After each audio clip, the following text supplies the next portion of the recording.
Jasage de jeu de rôle on the go, avec un chat dans la gorge. Je vais faire une vidéo réponse à quelque chose que j'ai pas écouté. Pierre, Louis Renaud et Pépé ont fait un balado-diffusion, un podcast par rapport à est-ce que l'âge d'or de Donjons et Dragons est terminé? Est-ce que ce temps est révolu? Je n'ai pas écouté le balado parce que j'ai vu ça à matin. Je me suis levé, je me suis dit, il y a ça là. Puis, fait que j'ai pas eu le temps de l'écouter. Puis, excusez, on connaît des gens dans Saint-Hyacinthe, on lui dit salut, je suis poli. C'est ça, puis j'ai perdu mon idée. Fait que, OK, j'ai pas eu le temps de l'écouter, mais juste, OK, c'est juste le nom du podcast, juste la question.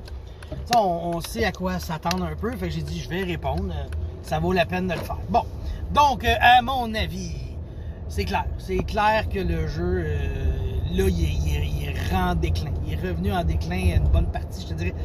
Tu sais, on a eu la deuxième édition qui a été vraiment bonne, je dirais, là, ça a bien marché. Après ça, tu as eu la 3. La 3 était comme attendue dans un sens, parce que je pense que la deuxième édition a duré 15 ans. Fait que là, un moment donné, ça prenait une nouvelle édition, tu sais. Puis ils sont arrivés avec des règles vraiment intéressantes, originales, ça a fait du bien. Fait que ça, on lui donne ça. Fait qu'il était encore en top de liste. Là, après ça, est arrivé la 4e édition. Ça, c'est le Slapshot 2 des Slapshots. C'est le Thor 3 des Thor. C'est pas ça, ça n'avait pas rapport. Je m'excuse pour les fans de Thor 3, là, mais ça marchait pas. C'est le Men in Black 4 des Men in Black. Il y a quelque chose qui accrochait. Oui, ça a le même nom, c'est le même univers, je sais pas trop. Mais il y a quelque chose qui marchait pas. Puis les ventes s'en sont ressenties. Puis même Pathfinder a fait comme, regarde, nous, on va prendre la place. On a juste copié ce que vous aviez fait de bon. Puis on va le faire mieux. Fait que c'est ça qui est arrivé. Fait que là, Donjon, Wizard of the Coast, toute cette gang-là, ils ont comme planté solide à la 4. Là, ils ont dit, là, on va faire la 5, puis là, on va être là pour vous, puis on va vous écouter, puis ça va être malade. Ils ont fait la 5.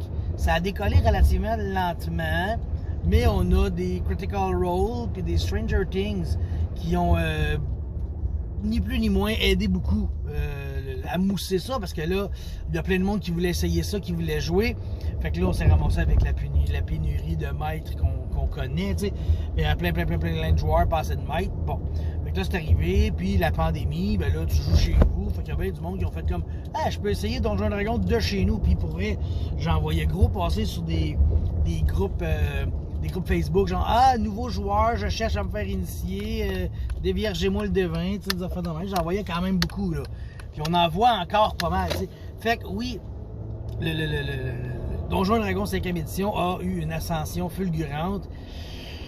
Puis là, ben avec toute la merde qui se passe, puis tout, j'ai l'impression qu'il y a une perte de vitesse. Du moins, il y a une perte de vitesse.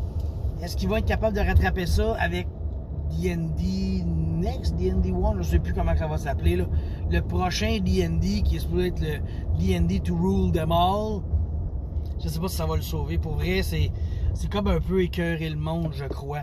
Surtout avec le virtuel qui s'en vient. Parce que le virtuel, ouais, ça je suis bien ambigu. Parce que moi, j'ai comme un parti pris sur je ne joue pas en virtuel. Mais je sais qu'il y a beaucoup de monde qui vont jouer. Puis là, il va y avoir beaucoup de monde qui vont jouer. Parce que là, un moment donné, l'intelligence artificielle va leur faire une quête. Va pouvoir générer une quête à mesure que les joueurs jouent. Donc, ouais. Je me dis que c'est en déclin, mais ils vont être capables d'aller chercher, je pense, des nouveaux joueurs par là.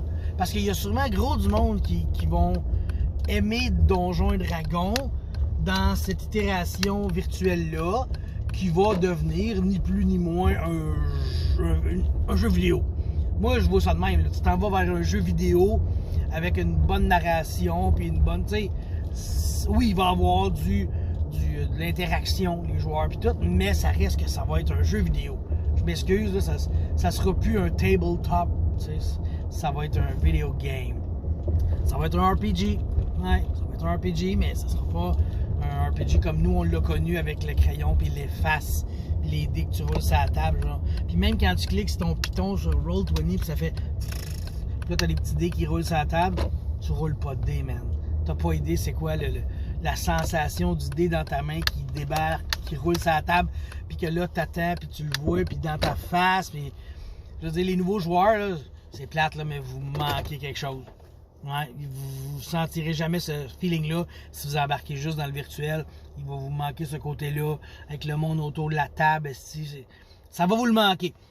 Fait que au final, là, je suis vraiment incertain de ça. Mais mettons, là, à mes yeux, c'est sûr que c'est un déclin. C'est plus le même jeu du tout, là. C'est plus un jeu de rôle sur table, c'est rendu un jeu de rôle sur ordinateur.